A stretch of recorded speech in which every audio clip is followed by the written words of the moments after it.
With one click, he unlocks a summoning system where the Banger AI system greets him, followed by a quick tutorial. However, when he activates the system, a juicy red vampire is summoned, who immediately quenches her thirst. So turns out he can summon a bunch of hot and powerful warriors to stop the Demon King Agars from destroying the world. And this concludes the intro. Help us get 300 likes, and let's begin.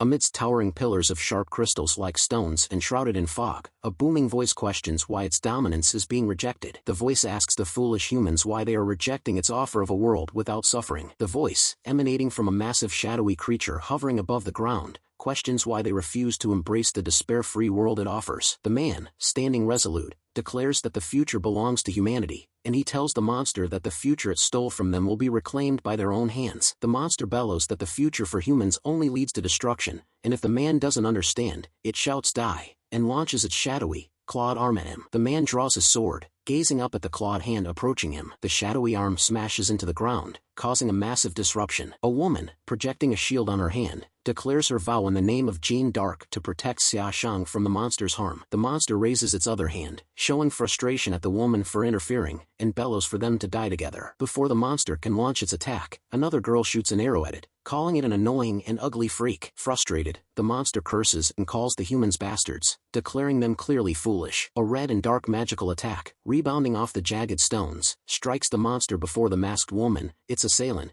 descends, confessing her past belief in humanity's hopelessness. She explains that Xiaoshang changed her mind about humans and believes that though they may be fragile, they have unlimited potential. The monster roars at the masked woman, accusing her of treachery, and as it assesses its damaged body, realizing it needs healing. Another figure, flying above the monster, deems it noisy and tells it to shut up, attacking it with her powers. A woman, asserting it's for both Xiaoshang and herself, wields an electrically crackling energy ball, commanding the monster to vanish from the scene. The energy ball expands and engulfs her, creating numerous lightning-like crackling tendrils around it as she shouts, "Thunder strike!" Following a huge, blinding flash of light, a massive explosion occurs. The monster, its head the only visible amidst the rubble, curses and concedes defeat, issuing a warning to humans of a future more terrifying than death. Xiaoshang steps on the monster's head, dismissing its words as nonsense, and asks if villains don't die from talking too much. The girl with yellow hair reassures Xiaoshang, declaring her lifelong vow and confessing that his life holds paramount importance to her, promising unwavering support against any impending foe. Xiaoshang,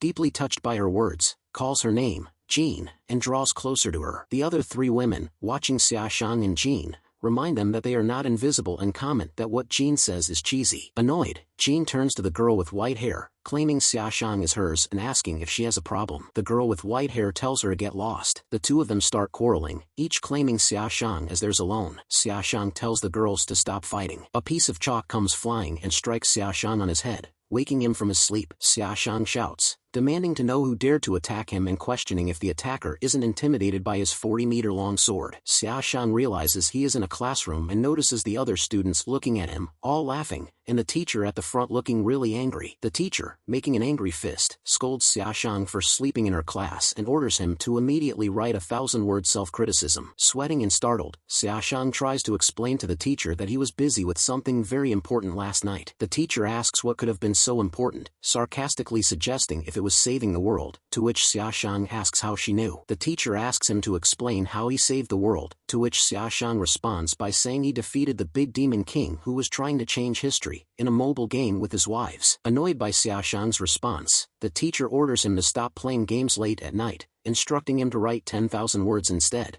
and warns him not to go home until he finishes. It's dark outside as Xiaoshang leaves his classroom after finishing his 10,000-word self-criticism, questioning over the phone if he truly deserved the punishment. He tells the person on the other end of the phone that playing games is more interesting than learning, questioning how one can live without playing games. Acknowledging the person's mention of having a 2D wife, Xiaoshang admits that while the game mode Infinity Fantasy Universe may be cliché, it still holds appeal. Xiaoshang says he's almost reached his home and hangs up the phone. Looking at the diamonds in his game, Xiaoshang realizes he's almost depleted them, contemplates recharging despite the week of instant noodles it would entail, and ultimately decides it's worth it. From behind him, in the alley, someone calls out to Xiaoshang, claiming they finally found him and referring to him as Anomaly, startling Xiaoshang. A demon woman with horns asserts that finding him wasn't simple, revealing she's been waiting for Xiaoshang for a considerable duration. Puzzled, Xiaoshang asks her if they know each other and if there's something she needs. The woman claims she is there to play with Xiaoshang. She calls her girls out, instructing them to play nicely with Xiaoshan. The girls she referred to are dinosaur-like monsters, and she explains that she has cast protective spells in the vicinity, ensuring no one will oppose them there. Xiaoshan recognizes the monsters as velociraptors from his game and is shocked to see them in the real world. The woman asks Xiaoshan if he likes them and expresses disappointment if he doesn't. She orders the raptors to kill Xiaoshan, who charge at him upon her command. Xiaoshan looks terrified and unable to move as the raptors open their mouths to attack him. There's a splatter of blood as the raptors strike Xiaoshan, and the woman expresses disappointment that Xiaoshan turned out to be a weakling. She commands the raptors to do their job well, expressing her desire for the humans not to notice them too early. She walks away as the raptors maul Xiaoshan. She stops in her tracks as a blinding light fills the alley behind her, and she is shocked, recognizing the aura. A massive streak of light ascends from the sky, and at its foot, Jean appears. Holding a sword in her hands, Jean opens her eyes and states that she appeared at Xiaoshan's command to become his protective shield. Sweating, Xiaoshan is plagued by nightmares of the events involving the Demon King in the alley. He abruptly wakes up, breathing heavily. Massaging his head, he expresses concern over the intense headache, attributing it to the criticism he wrote the previous day. Surprised, Xiaoshan hears a voice asking if he's awake. Turning, he sees Jean seated at the end of his bed. He questions why she's there, to which she replies that he summoned her the previous night. Visibly confused, Xiaoshan reacts to the revelation of summoning her. Suddenly, he recalls the events from the alley the night before. Remembering, he recounts how a card-drawing interface appeared as the raptors closed in on him, pressing a button that summoned a beam of light from the sky, causing him to black out after seeing Jean in the light. Xiaoshan asks Jean if she was truly summoned from the game, prompting her surprised inquiry about what a game is. Realizing Jean doesn't know about the game, Xiaoshan asks her where she came from. Jean explains that a voice told her the commander was in trouble, so she responded to the summons, prompting Xiaoshan to ask if she's referring to the dangerously dressed lady as the trouble. He admits that the shameless outfit she was wearing is quite dangerous. Jean warns Xiaoshan not to be deceived by the woman's outfit, revealing she sensed a demonic aura from her, and explains her hometown, the kingdom of Saint Francil, was invaded by her kind. She recounts how her father, the rural lord of the empire, provided a comfortable life for her, but the invasion of demons changed everything. Jean explains how the demons captured the capital, killing the king, and how even her hometown was ravaged by the flames of war. Hearing Jean's story, Xiaoshan recognizes it as similar to the background introductions of characters in a game. Jean tells Xiaoshan that after her hometown was destroyed, she heard the voice of the Lord telling her to save the country. She explains that afterward, she gained the approval of the crown prince and the bishop, was granted command of the army, and despite continuous victories on the battlefield, she was unable to defeat the demon residing in the capital. Jean warns Xiaoshan not to underestimate the demons and their minions, stating that anyone who does so will pay a price. As Xiaoshan asks if she knows about the demon that attacked him last night, Jean informs Xiaoshan that the demon's name is Morrigan, a subordinate of the Demoness Queen and one of the 12 pairs of demons. Stepping down from the bed, Jean explains that Morrigan's main abilities are enchantment and shapeshifting, and she tells Xiaoshan that the raptors that attacked him last night were the result of Morrigan's shapeshifting. Jean warns Xiaoshan to be careful, saying Morrigan is the most cunning subordinate of the Demoness Queen, while Xiaoshan asks her if she knows what an anomaly is. Staring out of the glass window, Jean replies that she is not sure about that and says she only knows that it seems to be related to the invasion mechanism of the demons. Jean mutters that's great, causing Xiaoshan to ask her what's great. With a smile, Jean gazes at the city and tells Xiaoshan that his world, a peaceful one, is great. Xiaoshan asks if Jean would like to go out and see the city properly, to which Jean, looking excited,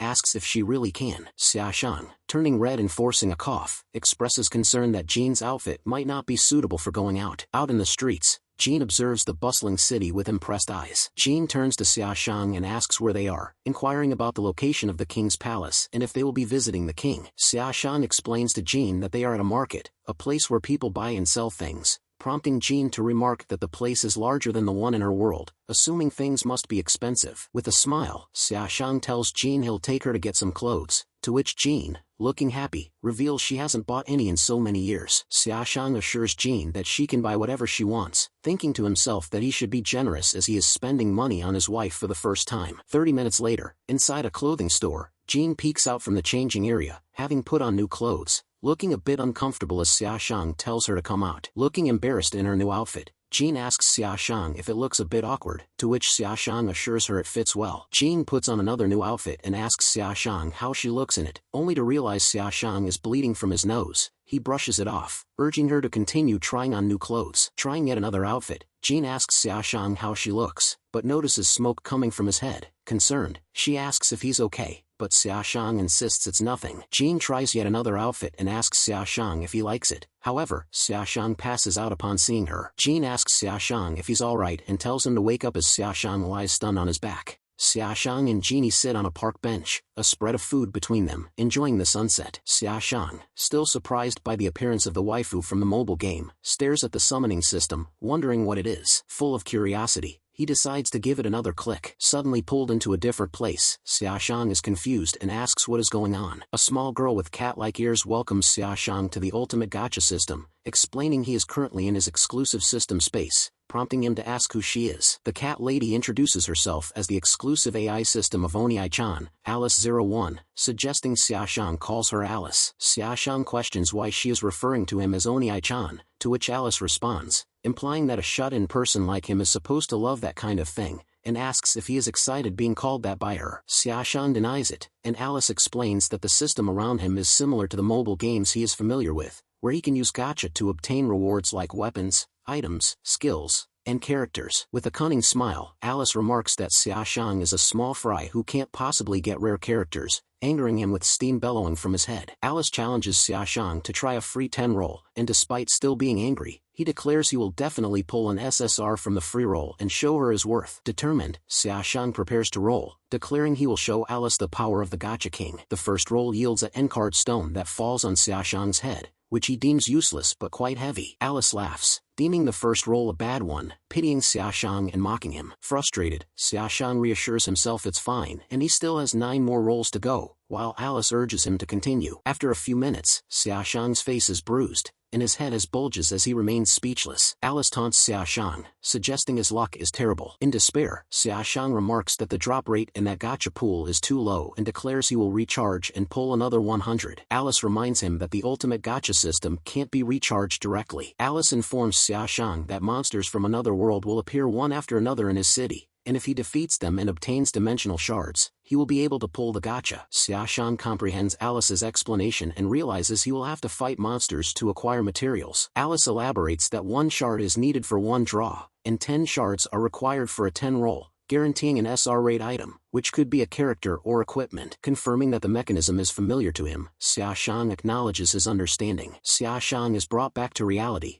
muttering that Alice is detestable, prompting Genie to inquire if he has met Alice, having overheard him speak the name. Surprised, Xiaoshang asks Genie if she knows about that system, to which Genie confirms, mentioning it was what summoned her to help Xiaoshang. Reflecting on Genie's clear recollection of him and their shared experiences fighting alongside each other in the game world, Xiaoshang wonders if there are more than one anomaly. He ponders if others can also summon game characters and questions whether it's from the same game or different ones. Genie compliments the hamburger as a divine gift, prompting Xiaoshang to ask if she has never eaten it before, considering it the least technical food. Promising to take her to the food street, Xiaoshang delights Genie, who eagerly asks if all the delicious foods are available there. With a small smile, Xiaoshang declares he will show Genie what it means to be the Empire of Gourmet. Genie inquires if it won't be expensive, to which he confidently responds it will be very cheap, claiming it's a minor matter for him. As Genie and Xiaoshang discuss their plans for the food street, a woman emerges from behind a nearby tree. Holding 2 cards engulfed with energy, the woman declares she found them and perceives them as defenseless, throwing her 2 cards at them. Genie notices the incoming attack, pushing Xiaoshang away and blocking the cards. Puzzled, Xiaoshang asks Genie what happened, and she informs him they are under attack. Xiaoshang recognizes the woman as Jiang Yuan and calls out her name. Surprised, Genie asks Xiaoshang if he knows their attacker, and Xiaoshang reveals that Jiang Yuan is his class monitor. Jiang Yuan recognizes Xiaoshang as the student who loves playing mobile games, chiding him for his slow understanding, before revealing her own status as an anomaly and expressing surprise at Genie's intervention, prompting her to inquire about Genie's connection to Xiaoshang. Genie asserts to Jiang Yuan that she is Xiaoshang's guardian knight, stating that if Jiang Yuan wants to harm him, she'll have to step over her dead body. Xiaoshang flushes with embarrassment upon hearing Genie's declaration, finding it a bit awkward, but he urges her to continue. Observing Genie's anime-like dialogue and abilities, Jiang Yuan questions if she is summoned from another world, expressing surprise at Xiaoshang's enviable ability, and declares her intention to kill him. A child notices Xiaoshang, Genie, and Jiang Yuan from a distance, marveling at their abilities, while his mother dismisses it as nonsense, assuming they're shooting short videos. Xiaoshang suggests to Jiang Yuan that they should go somewhere less conspicuous to avoid drawing attention. They arrive at the harbor, where Xiaoshang explains that few people will be there at night, ensuring they won't be noticed. Xiaoshang questions Jiang Yuan about why she attacked him. Jiang Yuan swiftly dismisses the need for a reason for anomalies to fight, turning towards Xiaoshang and preparing to attack. Taken aback, Xiaoshang is startled as Genie shouts at him to be careful. Beneath the sea nearby, a water monster awakens, opening its huge eye. Jiang Yuan and Jin stand tall, facing each other. Jin wields a sword in one hand and a shield projection in the other, while Jiang Yuan holds cards engulfed in energy in both hands. Jiang Yuan tells Jin that she didn't expect her to have a few tricks up her sleeve and looks down on her, saying her combat power is still a bit weak. Xiaoshang, witnessing the battle, admits he didn't expect Jiang Yuan to be so powerful. Holding her own against Jin, he shows curiosity about her abilities, wondering if they are also derived from a specific game. Jin thinks Jiang Yuan and Hecate are alike, a kind of mage profession, and she charges at Jiang Yuan, claiming she needs to get closer to gain an advantage. Jin employs the technique called Holy Light Crescent Strike and swings her sword at Jiang Yuan, who blocks it with a long metal spear. Jiang Yuan asks Jin if she thought she was only capable of attacking from a distance and says she underestimates her. Jiang Yuan swipes her spear, pushing Jin backward with force, stating that when it comes to close quarters combat, she excels. Jiang Yuan claims that casting spells only from a distance is evidence of weakness, and she would never overlook it. She summons blue flames on her other hand and tells Jin to continue the battle, declaring she is about to get serious. Xiaoshang gets lost in his thoughts, reflecting on the combination of magic and melee combat he witnessed from Jiang Yuan. Xiaoshang connects the dots. Looking proud, he asks Jiang Yuan if she is playing a game called Spring and Autumn, Chronicles of Forgetfulness. He recalls that there is a handsome guy in that game who practices both magic and martial arts, and he mocks Jiang Yuan, saying a calm, serious, and beautiful class monitor like her is actually playing a cultivation game where one can pursue various handsome guys. With a cunning smile, Xiaoshang says if their teacher found out what kind of game she is playing as a class monitor, the teacher's delicate heart would shatter into pieces. Looking visibly irritated and angry, Jiang Yuan says she was thinking of going easy on Xiaoshang, but now she says she is going to crush him. Jiang Yuan goes after Xiaoshang for blood, who shouts for Jin to help him. While Jiang Yuan and Xiaoshang are busy quarreling behind, Jin's attention is grabbed by something. Jin stares down at the calm surface of the sea near the dock and is startled as something emerges from its surface. Xiaoshang notices what is happening as a huge tentacle comes down on him and Jiang Yuan. Screaming, he pushes Jiang Yuan and himself out of the way as the tentacle smashes onto the ground. A huge monster, resembling an octopus but far more terrifying, emerges from the water with many tentacles and a huge mouth. Xiaoshang questions if the monster is the same octopus creature depicted in the game, as Jiang Yuan says it might be the so-called interdimensional monster the system mentioned. Readying her card and giving a smile, Jiang Yuan says she has dealt with many mere interdimensional monsters before and asks Jin if she is interested in engaging in a match with her, to which Jin replies that is precisely her intention. Jiang Yuan uses the Taoist technique of Shangqing, the nine heavens diving thunder, as Jin summons a huge beam of holy light from the sky. Jiang Yuan electrifies the monster while Jin lunges at it, her sword ready. Both of them repeatedly attack the monster, Jiang Yuan electrifying it while Jin uses her sword to chop off its tentacles. The monster gives a big growl and slips back into the water. Jiang Yuan shows her surprise at the monster running away, and Xiaoshang questions if the monster is that weak. All three of them are startled as something attacks them from behind. Xiaoshang is hit by the attack which sends him crashing into the wall nearby as Jin calls out for him. Smaller tentacles wrap around Jiang Yuan and Jin, immobilizing them and taking them by surprise. The tentacles emerge from the water, and standing on top of the structure is Morgane, the subordinate of the demoness Cuisin who had attacked Xiaoshang before in the alley. Xiaoshang slumps down on the ground from the attack, appearing as though he has passed out. Still bound by the tentacle, Jin turns to Xiaoshang, looking worried, and calls out to him, telling him to wake up. Xiaoshang opens his eyes, and suddenly a tentacle wraps around him, alarming him. The tentacle raises Xiaoshang from the ground and pulls him into the water, horrifying Jin. Underwater, Xiaoshang is helpless as he can't breathe and is running out of strength, as the tentacle pulls him further below. Outside, Jiang Yuan and Jin are still bound by the tentacles, and Jin looks desperate, knowing Xiaoshang needs her. Closing her eyes, Jiang Yuan's body begins to glow, harnessing the power of holy light to invoke sacrifice life, liberating her from the tentacle's grip and granting immunity to control effects and damage for 20 seconds. Jin, now free, doesn't wait a second and jumps into the water to rescue Xiaoshang, knowing she only has 20 seconds to save him. She extends her hand towards Xiaoshang, who is immobile and held captive by the tentacle. Sitting on railings at a height, Morrigan gives a satisfying smirk and, looking down, says it's getting more interesting. Inside the water, Xiaoshang seems to have passed out as Jean grabs onto his shoulder, pulls him closer, and gives him mouth-to-mouth respiration. Outside, Morrigan TSKS and says it's unfortunate as the show has just begun. Having freed Xiaoshang from the tentacle's grasp and grabbed him, Jean swims upwards. A tentacle grabs onto Jean's leg, pulling her down, startling her. Concerned for Xiaoshang's safety, Jean pushes him upwards out of harm's way as the monster approaches, its mouth wide open. Jean summons her sword and, using the holy light, activates the god's holy sword technique, a second-tier skill which can be used after using the sacrifice life. With the sword in her hand glowing, Jean turns towards the monster, which is coming for her, its mouth still open wide. A huge beam of light slams down onto the monster, defeating it. The system appears and announces that the interdimensional creature Deep Diver has been defeated, giving the reward, Interdimensional Fragments X14. Clutching her arm and with numerous holes in her clothes, Jiang Yuan breathes a sigh of relief at her newfound freedom, attributing her misfortune to the day and urging their swift departure from the area. Xiaoshang appears behind her and addresses her as the class monitor, telling her it's not good to leave suddenly like that, startling her. Supported by Jean helping him stand, Xiaoshang smiles and tells Jiang Yuan he is back. At Xiaoshang's house, Jean is taking a bath. Xiaoshang and Jiang Yuan are sitting in the sitting room, opposite each other, Xiaoshang looking a bit nervous. Jiang Yuan shows her disappointment at Xiaoshang still not being satisfied even after getting the fragments and asks him what else he wants. With an awkward smile, Xiaoshang reminds Jiang Yuan that they are comrades and tells her he is thinking too much, assuring her he is not that kind of person. Jiang Yuan questions Xiaoshang about their camaraderie, highlighting that as long as interdimensional fragments exist, they won't truly be comrades, leading Xiaoshang to inquire further. Jiang Yuan explains to Xiaoshang that interdimensional monsters come from games, movies, novels, and other sources, and each one killed can yield a different number of interdimensional fragments. As Jiang Yuan approaches Xiaoshang, she explains that the fragments offer new skills, items,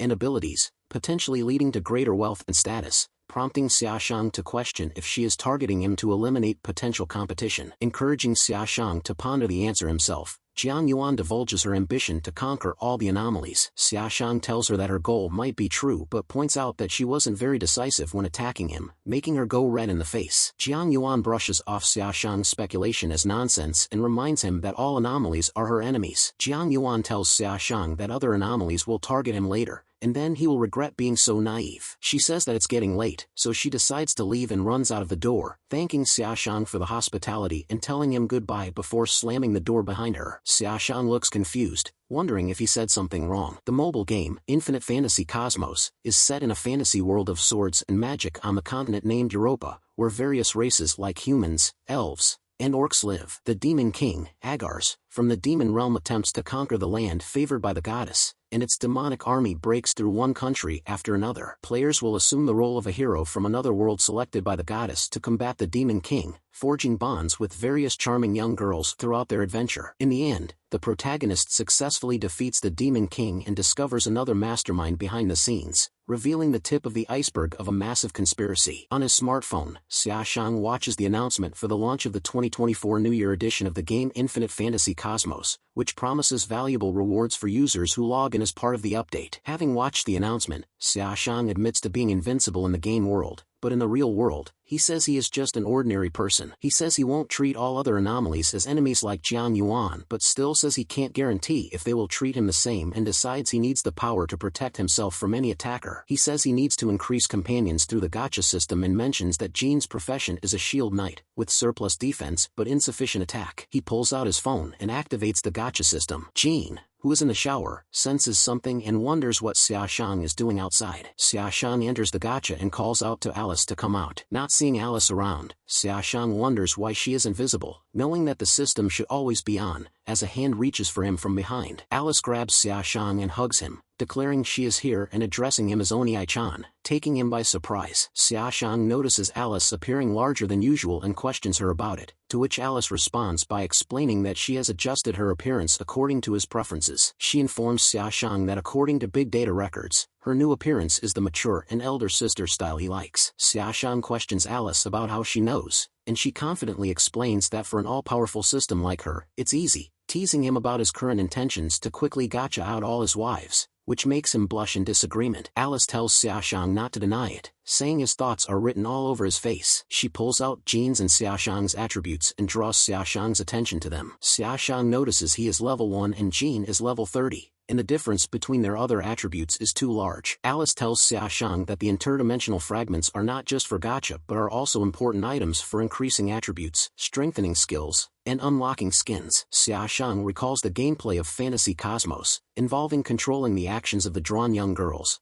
and that the commander played by the player won't easily join the battlefield, so he thinks having lower attributes is normal. He thinks back on the emphasis given by Alice on the importance of attribute distribute and wonders if he should strengthen his own attributes to avoid being a burden to his wives. He is stuck on which to decide. Prioritize increasing companions or enhance his attributes, so he asks Alice what she thinks he should choose and asks for her opinion. Alice tells him that he might have misunderstood and tells him she meant to accumulate more interdimensional fragments and then use gacha. She tells Xiaoshang that if he keeps on doing 10 consecutive draws and gets nothing, then the value of the ultimate gacha system will be lowered. Apologizing to Alice for his bluntness, Xiaoshang expresses his fatigue from the day and announces his intention to return next time before bidding her goodbye. Returned back to reality, Xiaoshang sits down and decides he will have a chat with Jiang Yuan the next day and ask her where he can find more monsters to get fragments from. Jean peeks out from the bathroom door and calls Xiaoshang, who asks her what's wrong. Jean says the faucet has been spraying cold water all the time and says she might have broken it. He notices Xiaoshang having a nosebleed and asks him if he is okay, to which Xiaoshang says he is okay and suggests the hot water in the heater might be used up. Turning the other way, Xiaoshang tells Jean to go and change into her pajamas first, leaving her puzzled as she agrees. At night, Xiaoshang, his face scarlet red,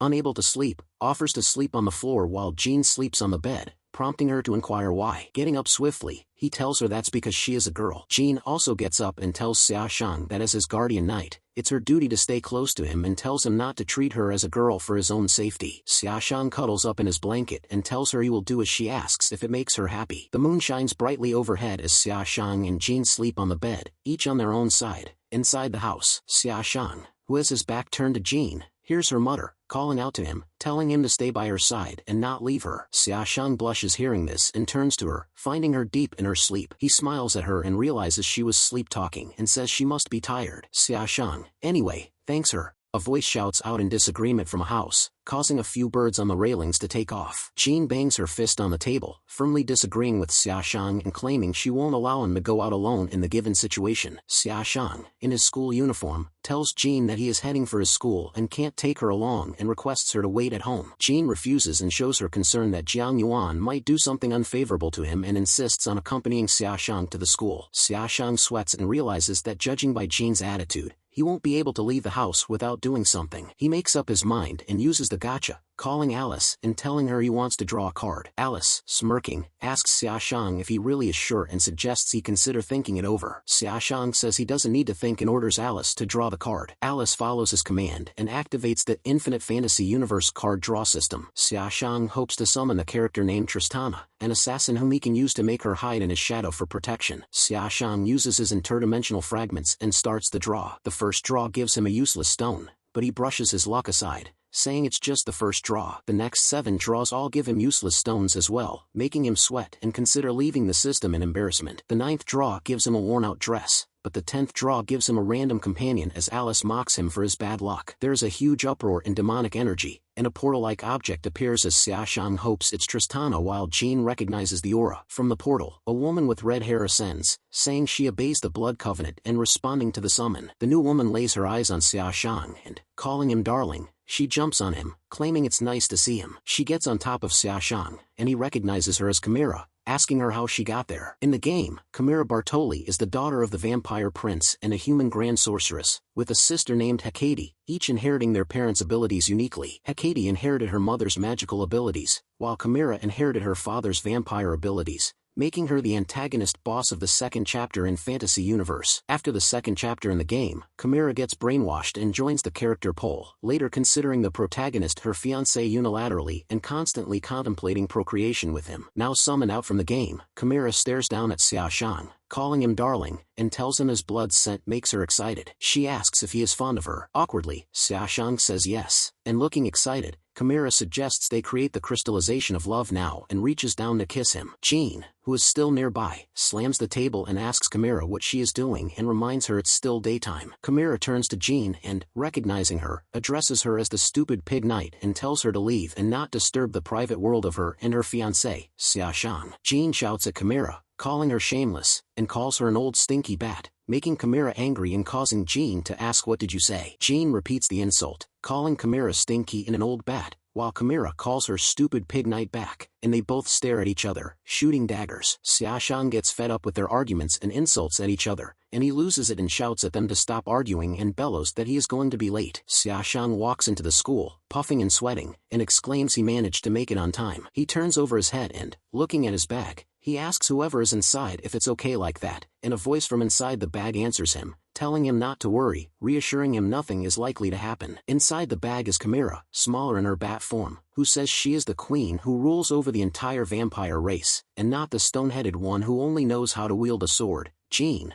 whom they left at home. Inside the classroom, lost in thought by the window, Xiaoshang is snapped back to reality by Jiang Yuan's call, prompting him to inquire if something is awry. With red cheeks, Jiang Yuan tells Xiaoshang to follow her to the rooftop, claiming she has something to tell him, shocking the other boys in the class.